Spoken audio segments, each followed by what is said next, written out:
साल था 1932।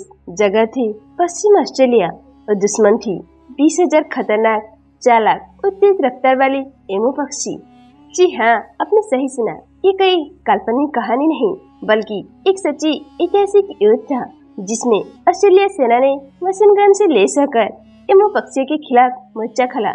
लेकिन जो हुआ वो इतना मजेदार और हैरान करने वाला था कि आज भी इसे एक मजाक के तौर पर याद किया जाता है। प्रथम विश्व युद्ध के बाद ऑस्ट्रेलिया सरकार ने अपने सैनिकों को खेती करने के लिए जमीन दी। सब कुछ ठीक चल रहा था, लेकिन फिर अचानक एक खतरनाक खतरा मंडराने लगा। हजारों एमू पक्षी, भूख से तड़पते विशाल पक्षी खेतों पर टूट पड़े और किसान को सारे फसलें बर्बाद हो गया।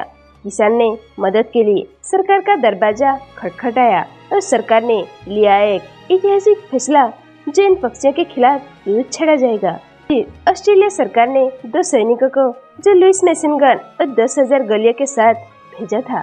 साल 1932 नवंबर 2 को पहली बार सैनिकों ने एमू के झुंड को निशान बनाया, लेकिन एमू बहुत चालाक निकले और छोटे समूहों में बढ़ गए ताकि उन पर मशीन गन का असर कम हो सके।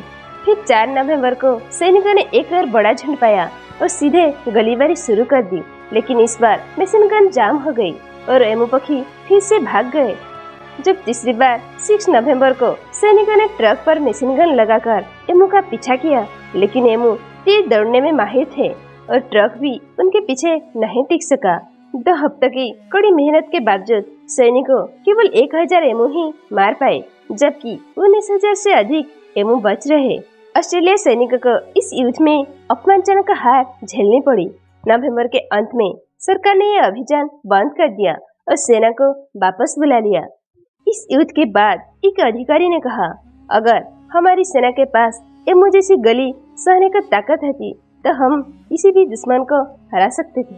दोस्तों, कभी भी किसी दुश्मन को कमजोर मत समझो, चाहे वो पक्षी ही क्यों ना हो।